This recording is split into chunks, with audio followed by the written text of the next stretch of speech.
On the morning of July 23, 2005, Washington, D.C. seemed to be living one of those days destined to become a memory. The spotless sky, the pleasant temperature around 77 degrees Fahrenheit, and the gentle breeze refreshing the air built a perfect setting for families in search of leisure. But while the city awoke peacefully, no one could have predicted that this Saturday would forever be remembered as the day when a 7-year-old boy simply vanished before hundreds of people. His name was Carlos Eduardo Rodriguez, and he woke up counting the minutes. His brand new backpack was ready, filled with colored pencils, a notebook, and a disposable camera.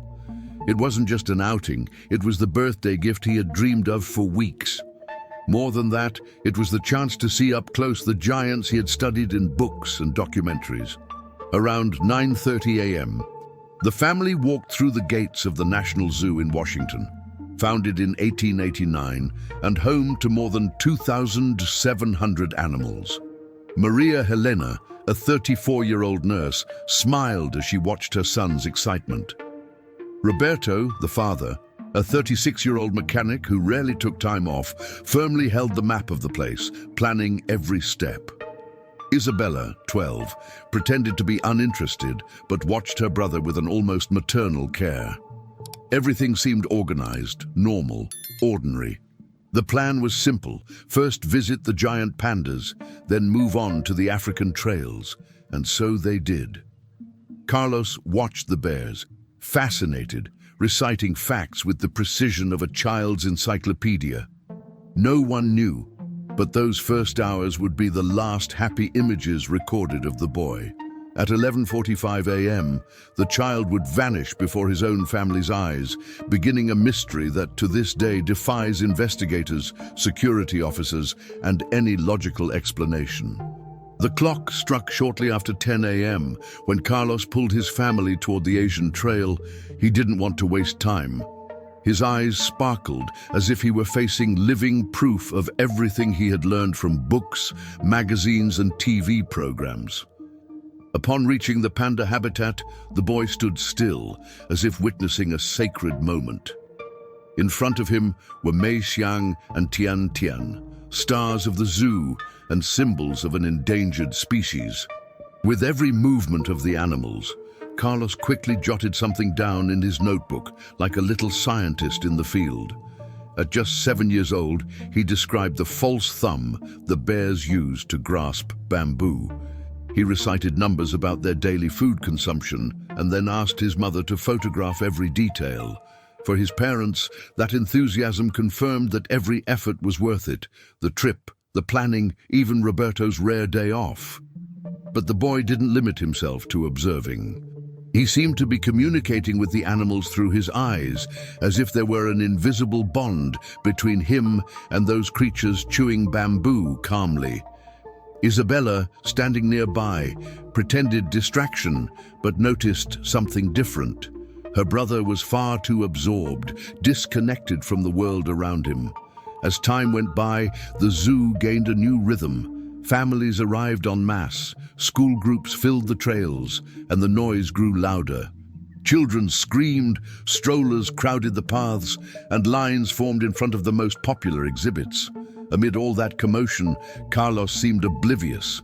The boy was fixated on every gesture of the pandas, ignoring the swelling crowd around him. Maria Helena and Roberto took turns keeping him close while trying to capture happy moments in photos. Isabella, in her protective way, never took her eyes off her brother.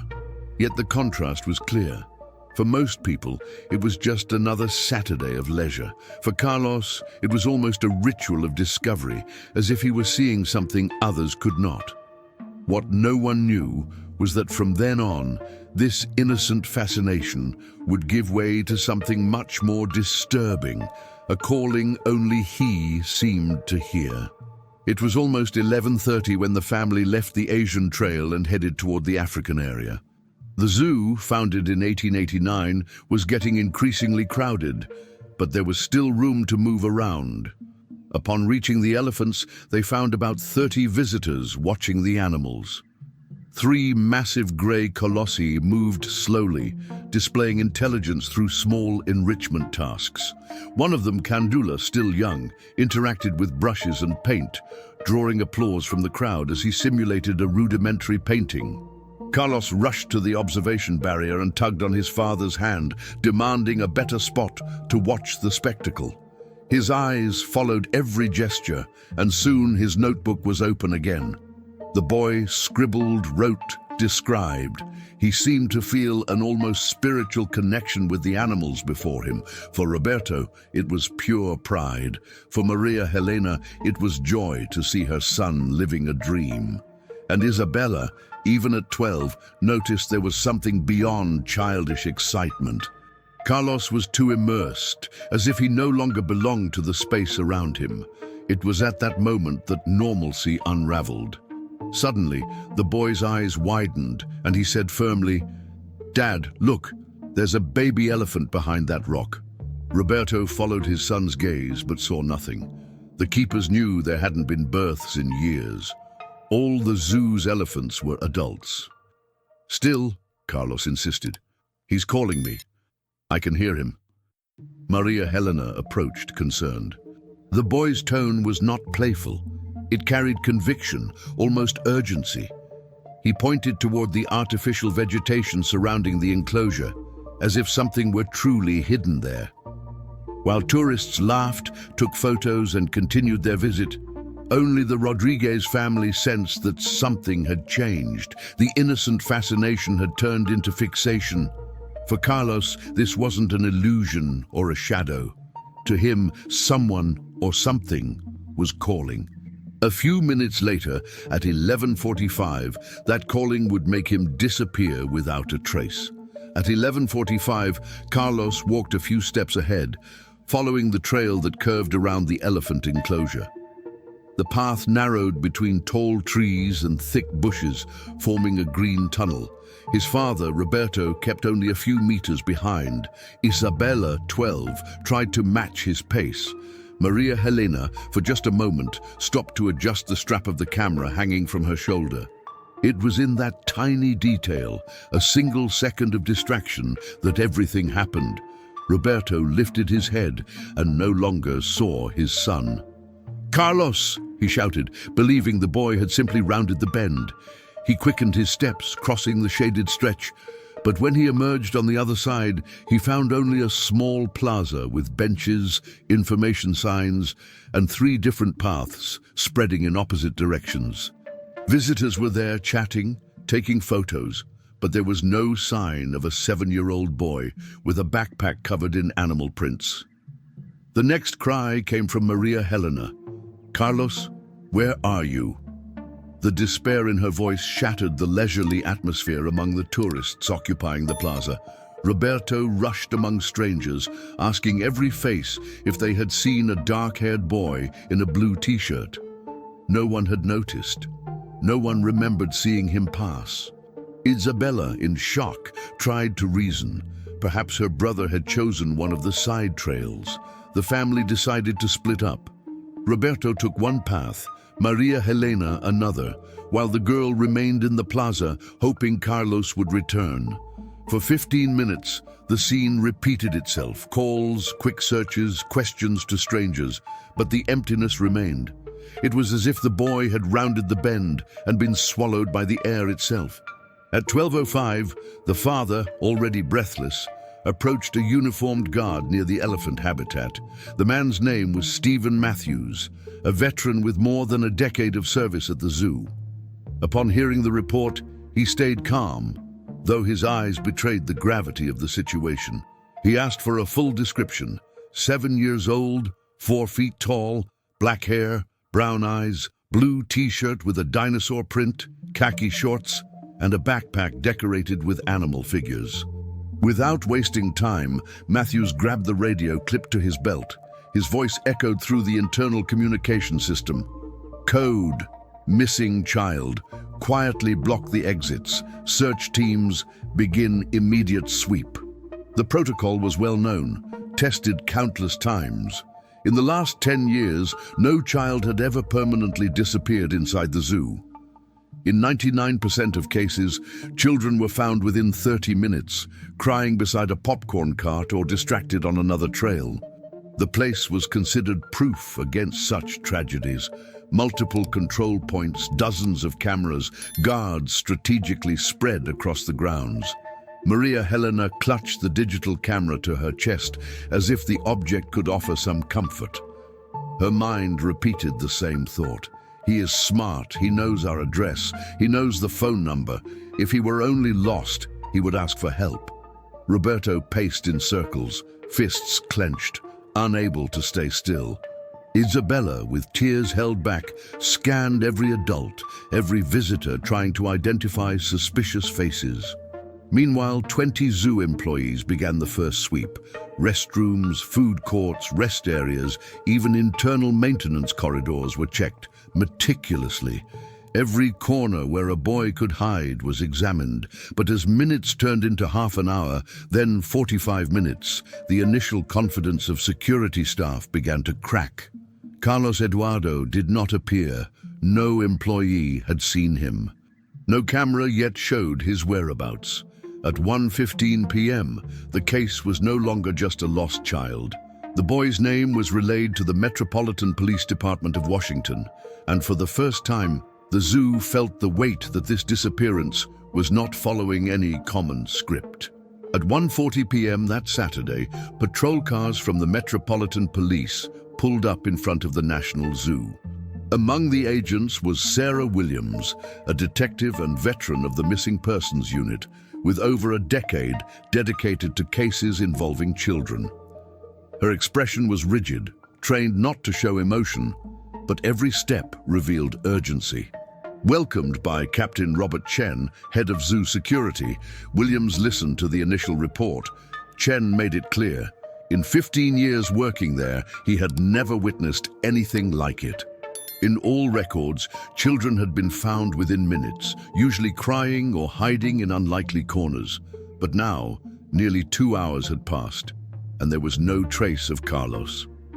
While rescue teams with sniffer dogs combed the trails, Williams made a strategic decision. Review all camera footage starting from 11:30 a.m., the time when the boy was last seen. The security room displayed monitors showing dozens of angles. Entrances, exits, habitats, plazas, internal corridors. More than 60 cameras captured every visitor in real time. At first, everything followed the expected logic. The images showed the Rodriguez family walking toward the elephant habitat. Carlos animated, gesturing, pointing out the animals to his father. At 11:42 a.m., the trail camera captured the boy walking toward the bend, covered by dense vegetation. And then, nothing. There was no record of Carlos after that moment. No exit had captured his image. No other equipment flagged him anywhere in the zoo. The system, designed with overlapping coverage, should have made it impossible to cross that sector without being seen. "This is not normal," Williams murmured as she watched the monitors. The security technician confirmed the failure was inexplicable. It was as if the boy had walked into the bend and vanished into thin air. By 2:30 p.m., the search had taken on a new dimension. In addition to the police, helicopters equipped with thermal cameras were called to sweep the airspace. But the feeling was already spreading among authorities and family alike. Carlos Eduardo was not simply lost. Something greater had happened. At 2:30 p.m., as helicopters flew over the zoo's 163 acres with state-of-the-art thermal cameras, a specialized search team arrived with 2 German shepherds trained to track missing persons. Officer Mark Davis, an experienced handler, received one of Carlos's toys, a small panda keychain that had been attached to his backpack that morning on his birthday. The dogs sniffed the object and immediately advanced along the main trail. The initial result was encouraging. Their sharp sense of smell led them exactly along the path described by the family, from the entrance, past the panda enclosures, until reaching the elephant sector. Every step seemed to confirm that the Rodriguez account was accurate. The dogs pulled firmly on their leashes, showing absolute conviction in the trail. But as they approached the shaded curve covered by dense vegetation, the animals' behavior changed.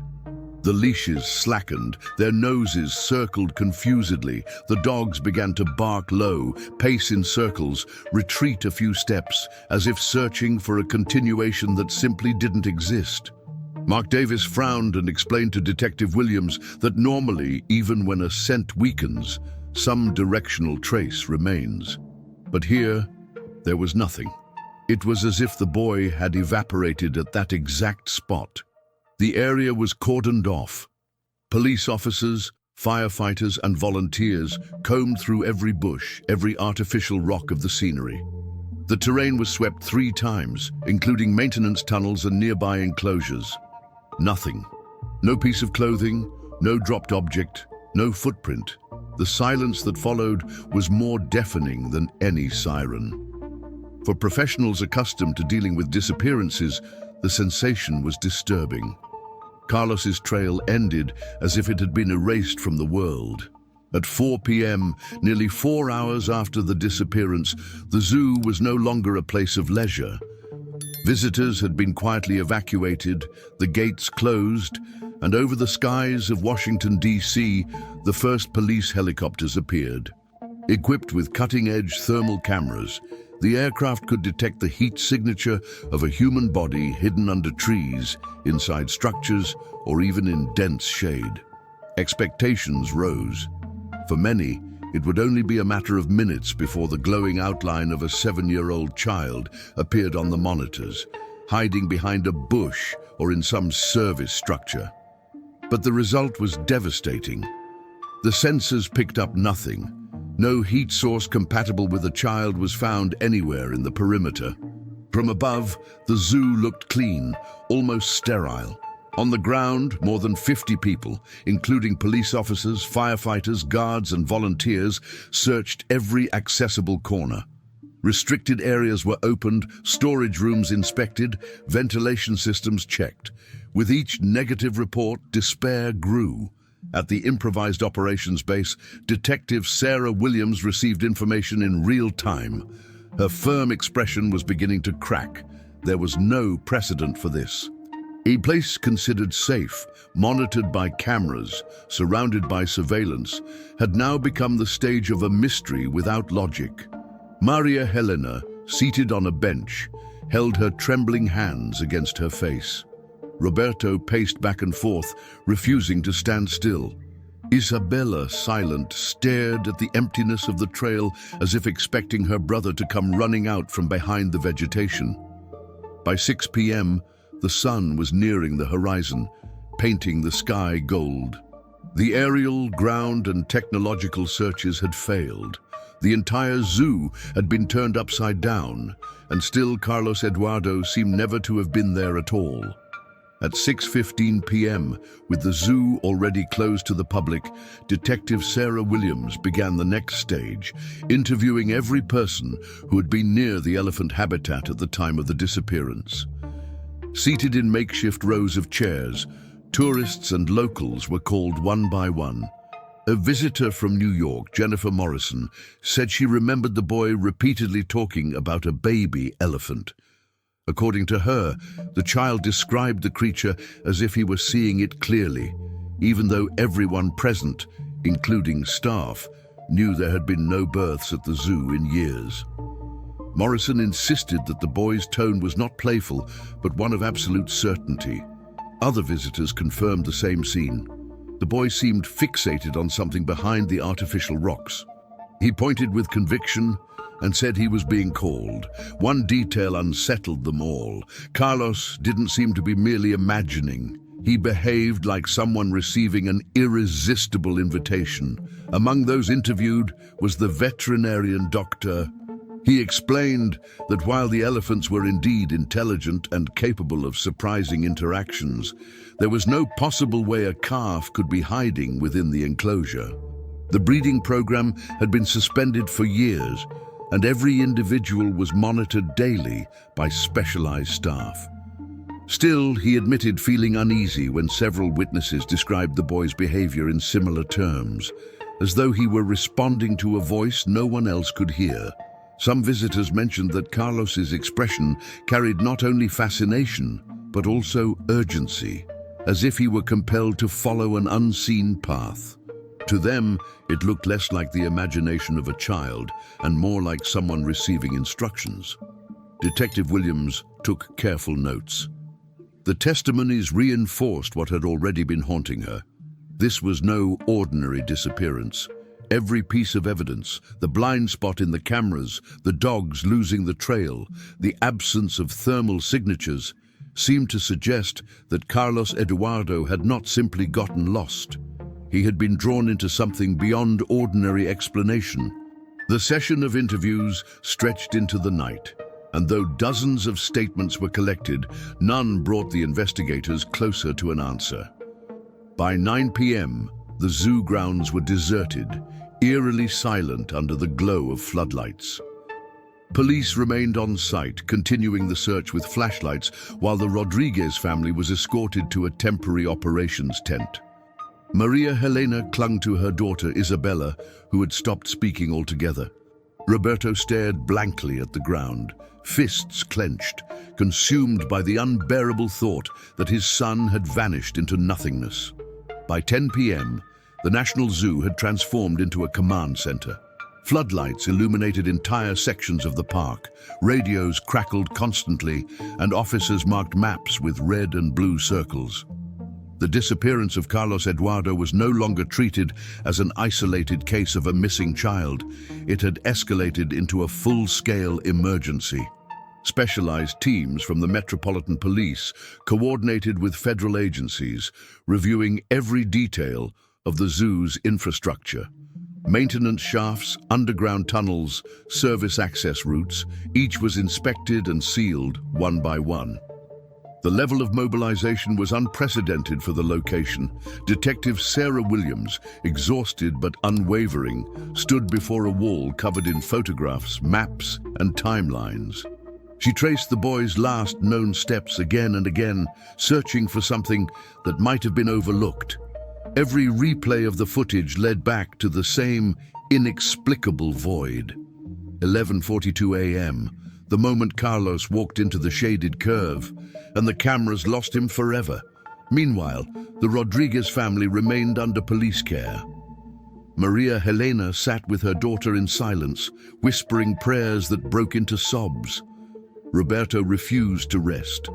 He wandered the perimeter restlessly, demanding to join the search crews, though officers urged him to stay near his family.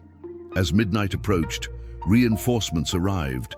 Detectives specializing in abductions, analysts skilled in identifying patterns across dozens of surveillance systems, even consultants familiar with rare cases of unexplained disappearances. Yet with every passing hour, the zoo felt heavier, more suffocating, as if the very air resisted yielding an answer. For those who had spent years working with missing children, one truth was undeniable. The longer the silence, the greater the chance it would never be broken. And on that July night in Washington, silence was all they had. At dawn on July 24th, the second day of the search began under a heavy sky. The zoo remained closed to the public, surrounded by patrol cars, police tape, and flashing lights. News vans lined the nearby streets, their antennas pointed skyward. The story of the vanished boy had already reached local television and was quickly spreading to national networks. Reporters spoke of a mystery inside the National Zoo, highlighting the chilling detail that more than 60 security cameras had failed to capture what happened after 11:42 a.m. The disappearance was no longer just a tragedy for the Rodriguez family. It was becoming a case that unsettled an entire city. Inside the command tent, Detective Sarah Williams coordinated the next phase. Search grids were expanded beyond the zoo's perimeter into Rock Creek Park, a dense forested area that stretched for miles.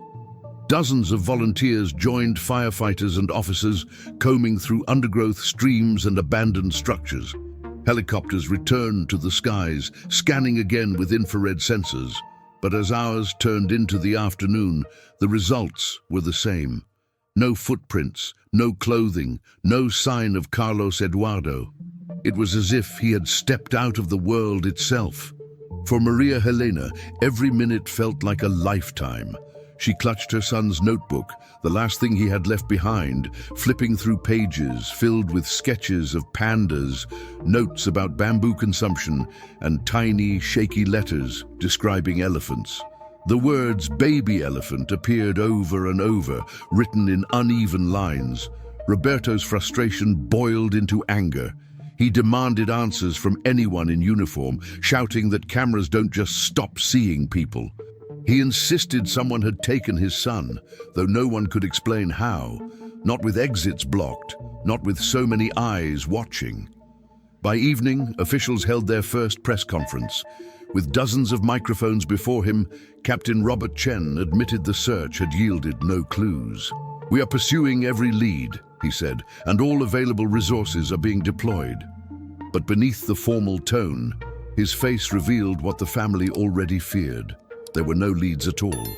That night, while Washington slept uneasily, the Rodriguez family remained awake, trapped between despair and disbelief. For them, the day their son had vanished was not ending. It was only beginning. The following days turned Washington into the stage of one of the most perplexing investigations in the city's history. Posters with Carlos Eduardo's face spread quickly. Bus stops, subway stations, school bulletin boards, grocery stores. The photo of a smiling boy with dark hair, brown eyes, and a dinosaur t-shirt became impossible to ignore. Police hotlines were flooded with calls.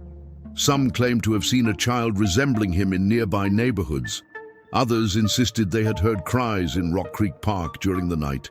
Each lead was pursued with urgency, yet every single one dissolved into nothing. Detective Sarah Williams led briefing after briefing, her desk covered in maps, testimonies, and technical reports. Specialists analyzed every camera frame again, looking for anomalies, distortions, shadows that might explain the impossible gap. Technicians confirmed the system had no failures, no blackouts, no glitches, no blind spots unaccounted for. It was as if the cameras themselves had been deceived. Meanwhile, psychologists brought in to support the Rodriguez family tried to piece together Carlos's last words. The insistence on the baby elephant, the conviction that something was calling him, became central to the profile. Experts debated whether the boy might have suffered a sudden hallucination or even a medical episode. But none of those theories explained how he vanished in front of hundreds of people without leaving a single trace. By the end of the week, the case had crossed national borders. Newspapers in Europe and South America reported on the boy who disappeared in the zoo. Conspiracy forums speculated about abductions, secret tunnels, and even paranormal phenomena. For the family, however, none of that mattered. Each sunrise without Carlos felt like another theft, another wound. Maria Helena replayed the moment endlessly. The strap of her camera slipping, her hand reaching up, and then the empty space where her son should have been. Roberto grew more restless, demanding answers that no one could give. And Isabella, silent and withdrawn, confessed only once that she still heard her brother's voice at night, calling, as he had before, from somewhere behind the rocks. By the second week, the investigation had reached an unsettling consensus. There were no precedents. Every standard explanation had collapsed. Children did not vanish without witnesses, without being captured on at least one of the dozens of cameras, without leaving behind even a fragment of clothing. Yet that was exactly what had happened inside the National Zoo. Detective Sarah Williams, in her internal reports, admitted the word she had long avoided: inexplicable. The document noted that all logical scenarios, abduction, accidental escape, disorientation, failed to match the evidence. The cameras covered every path. The exits had been sealed within minutes. The dogs had lost the trail at a single precise spot. There was no continuity. For the media, the case transformed into both tragedy and obsession. Television channels aired nightly specials. Commentators compared it to urban legends and infamous disappearances. Some spoke of a hole in reality, others of criminal sophistication beyond comprehension. The zoo itself became a haunted place. Even after reopening partially, visitors walked its trails with unease.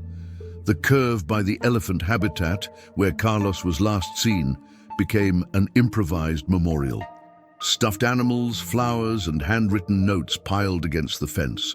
Children left drawings of elephants and pandas, as if trying to send messages where Carlos might still hear them. For the Rodriguez family, the second week brought exhaustion. Maria Helena no longer left the command post, her eyes red and swollen, her body trembling from sleepless nights. Roberto grew increasingly confrontational, accusing officials of hiding something. Isabella, once outspoken, now barely spoke at all, only clutching her brother's notebook against her chest as if it held the last fragment of his presence. On the evening of July 31st, 8 days after the disappearance, Detective Williams stood alone by the curve of the trail. The zoo was quiet, emptied for the night. She stared at the vegetation that had swallowed the boy and whispered words no investigator wanted to admit. It's like he walked into another world.